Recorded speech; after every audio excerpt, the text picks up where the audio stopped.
all time in the 804. Final Score Friday starts now.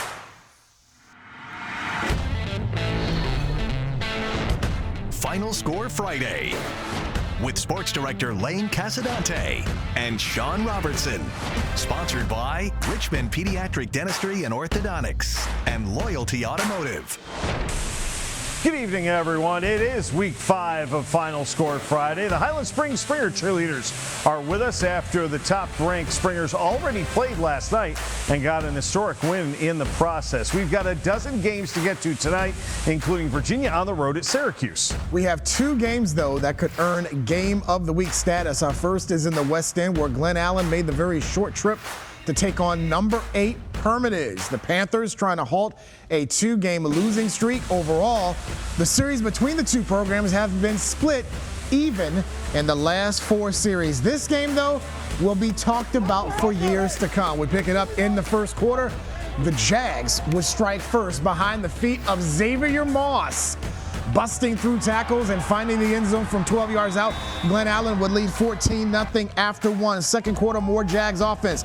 Andrew Milwett lobs it to Will Noel Jr. for the touchdown from 19 yards. Noel had 2 TDs on the night. Glen Allen up 21-zip. Late in the second, Karan Butler met up inside the 5, gets an assist from his offensive lineman, Nate James, number 52. He brings him along for a touchdown ride. Hermitage trailed 21-7 at the break. Fourth quarter, Panthers down 7. Burton hits a wide open Walt Brooks for the score. Hermitage comes back from 21 down to tied at 21. Under 3 seconds to go, Hermitage brings on Brennan McGinnity for a 41-yard field goal, and it just gets over the crossbar. McGinnity gives the Panthers a 24-21 win to even to go to 3-2 on the year. Learn his name. He's been 18-18 for the year. He won our first game for us last year, I think it was. He iced us in the playoffs last year against Midlothian, and he's the coolest person. If I could put his poise in all of our players, we would have never been in that situation. How about that? Okay, very good. Thank you, Coach Jean-Pierre. The other contest worthy of Game of the Week status down in Matoaka, where the Warriors hosted number 3 Thomas Dale. The Warriors stamped a 5-game skid against the Knights last year. Riley Justice, 46-yard pass to Montino Williams, and the Warriors have a quick 7-0 lead. But did I mention quick? This is quick.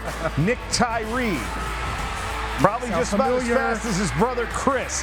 80 yards on the kickoff return, and this game is tied at 7. Warriors, though, led by 10 at the half, 17-7. Bryce Yates, 21-yard touchdown run, brings the Knights to within a touchdown. They would get to within a field goal. 21-17 now. Justice with a 14-yard pass to Paul Lewis. Warriors retake the lead 23-21, but then Yates caps it with his 13-yard run. The Knights win a back-and-forth affair, 28-23 over the Warriors. They remain undefeated. Out in the East End, number 2 Varina hosting Mechanicsville. 51st all-time meeting between the two programs in a series that started back in 1958. 4th and 7 for Varina. Miles Derricott to Jordan Edwards. Touchdown. Varina's up 7-0 in the first. In the second, how about more Derricott?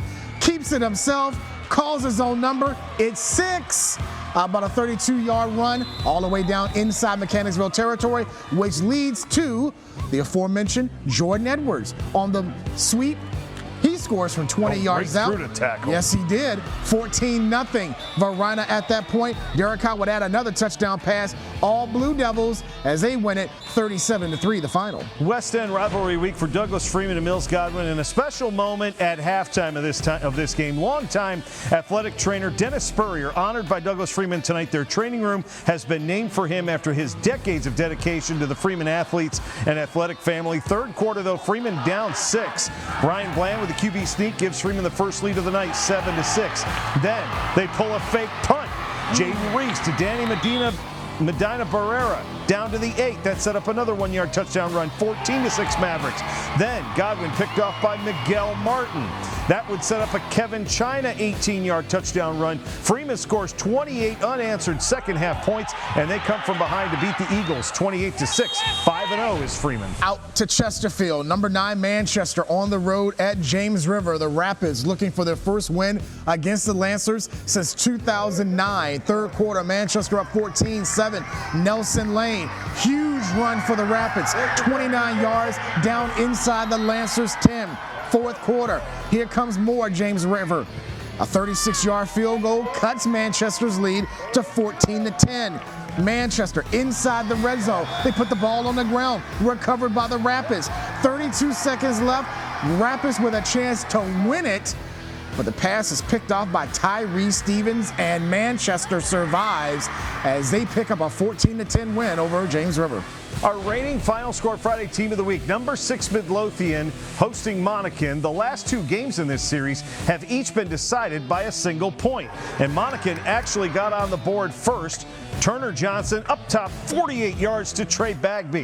He would eventually score, trust us, and it was 6-0 Chiefs. Midlo would then turn to Ashby Berry. Had a $145 on the ground last week, 25 more here, gets them inside the red zone.